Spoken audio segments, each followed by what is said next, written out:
In the field of music mixing, there is one word that is very often overlooked by many amateur music producers and sound engineers: intentions. Today in this video, I'm gonna show you how intentions can drastically change how the mix sounds like at the end of the process. And for that, we'll take one song and explore the power of intentions by mixing it not once, not twice, but 3 times. And you will hear that a simple intention can change everything. What's up everybody, I hope you're doing great. Today in this video I'm gonna show you that in music mixing, intentions are essential. We're also gonna see what you can do to enhance the intentions in your mixes and how you can do it. Before we start, please make sure you hit the subscribe button and turn on the notification bell. It helps me a lot to release more quality content in the future, and you will be the first one to enjoy my next videos on music production. Also, in the description you will find a free ebook that talks about the basics of vocal mixing in the field of pop and hip-hop music. It is 100% free, so you know what to do. Okay, let's dive into the heart of the matter. Let's go. The first thing I'd like to do is to answer this question: why is mixing with intentions so essential? Well, there are several reasons why mixing with specific intentions is so important. Here are the main ones. First, it enhances the vision of the artist. It ensures that every decision made during the mixing process aligns with the desired outcome.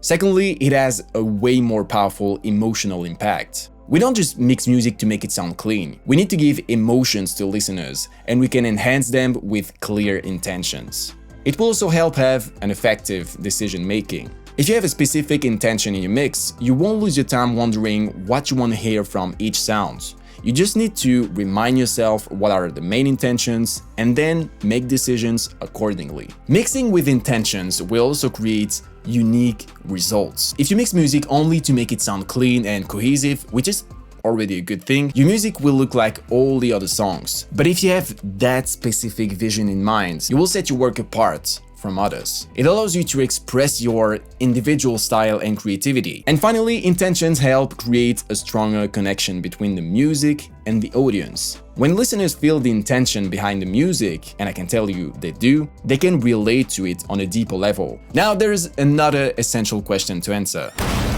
how? So how to put intentions in priority in your mixes? You first need to have a clear vision of your art. Do you want to bring out something dark or quite happy? Are you committed to something? Are there, I don't know, genres you want to emphasize in your music? I mean, there are a lot of things that can describe the vision of your art or the singer's art if you work as a music producer. But you really need to have that clear vision in your head. Now that you know that, you can set the specific intentions. So determine the primary intention for the mix and ask yourself what you want the listener to feel or experience when they hear the song. For example, do you want it to sound intimate, energetic, ethereal, or something else? According to the vision you have, you should be able to put specific words for the intentions of the mix. And finally, you have to be able to link tools and techniques to specific intentions. For example, if an artist tells me he needs something energetic and aggressive, I know the compressors and EQs I will use. Or if someone tells me she want to get something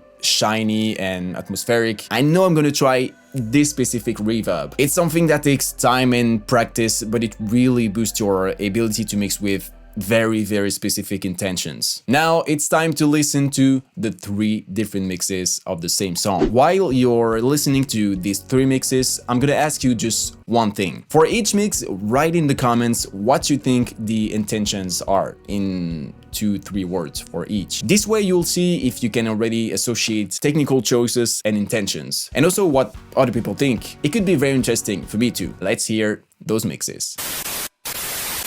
Yo, just to say that what you're gonna hear is an instrumental I made this week, so if you're a singer and you want to work on these beats, hit me up in the comments or on Instagram and let's work together. Now, let's get back to the video. Can't keep me in control. Walk through the open door. Feels like a miracle crashing on my shore. Can't keep me in control. Walk through the open door. Feels like a miracle crashing on my shore. Can't keep me in control.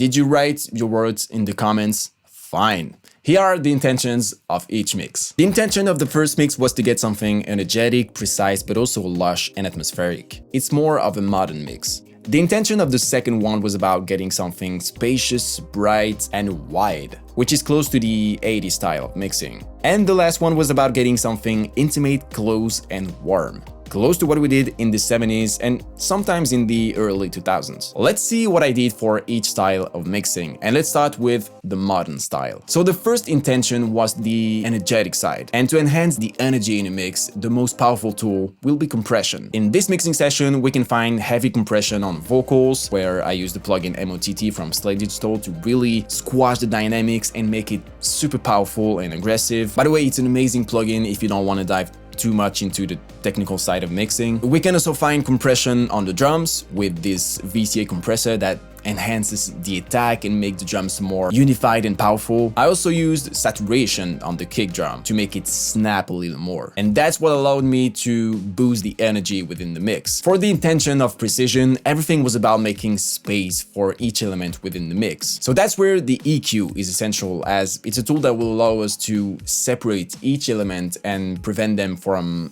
clashing with each other. And for the lush side, almost everything was in the reverb choice of the vocals. So I went for a preset called New York Plate, which is a very wide, smooth, long and airy reverb. If we listen to the vocals in solo, here's what it sounds like.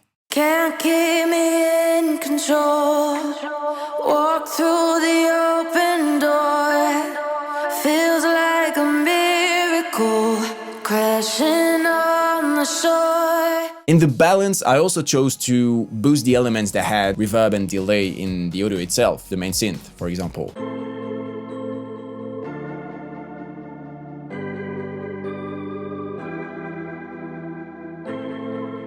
Let's continue with the second style of mixing. So the goal here was to get something spacious, bright, and wide. For this mix, I mainly focused on the drums to enhance the spacious side. I added some obvious and bright reverbs on the snare, the claps, even on the kick drum. Let's listen to the drums in solo so that you can hear the very wide space that surrounds my drums.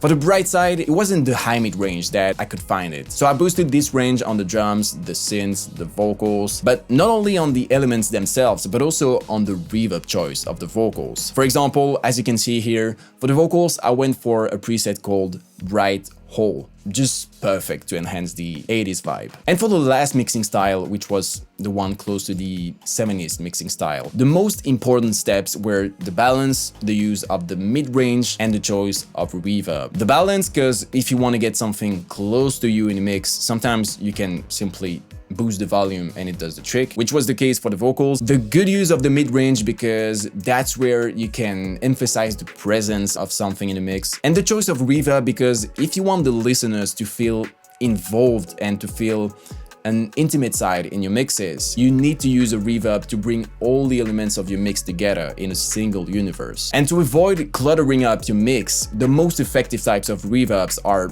very often room reverbs. That's exactly what I did for this mix, and that's what's gonna give it that live feel, as if all the elements of the mix were in the same space. It's something producers often did in the 70s. That being said, let's compare each style of mixing, but this time stem by stem. So the vocal stem, the instrument stem, and the drum stem. And try to focus your attention on three things: the dynamics, the frequency spectrum, and the effects used. You will maybe not hear a huge difference for the instrument stem, as I mainly focused on the vocals and the drums, but for the rest, you will hear that one simple intention can completely change how things sound in the mix. Let's go. Can't keep me in control.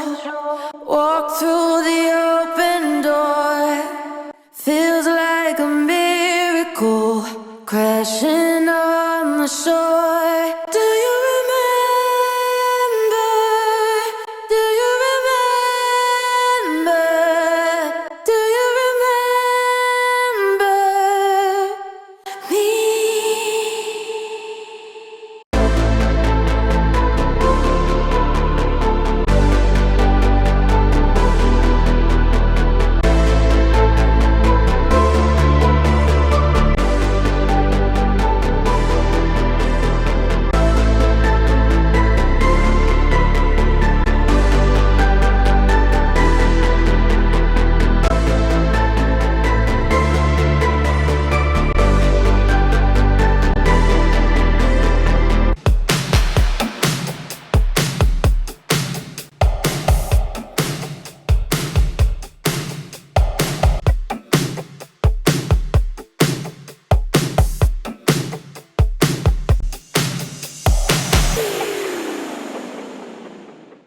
Next time somebody tells you that mixing is only about making a song cleaner, just show him or her this video. It shows you how mixing can guide the listeners somewhere. It can also make them feel more involved, more deeply touched by the music. So never forget when you mix your future projects to have a very specific intentions in your head. This will allow you to have a guideline for your workflow, to make decisions more easily and to be more unique in this jungle of singers and rappers. I trust you on that. That is it for this video. Thank you so much for watching all the way through. If you have any questions about this topic or about anything in the field of music mixing, please post them in the comments and I will be very happy to answer them as soon as I can. Before you leave, make sure you drop your like and subscribe to the channel if you want to watch more content like this one. See you soon.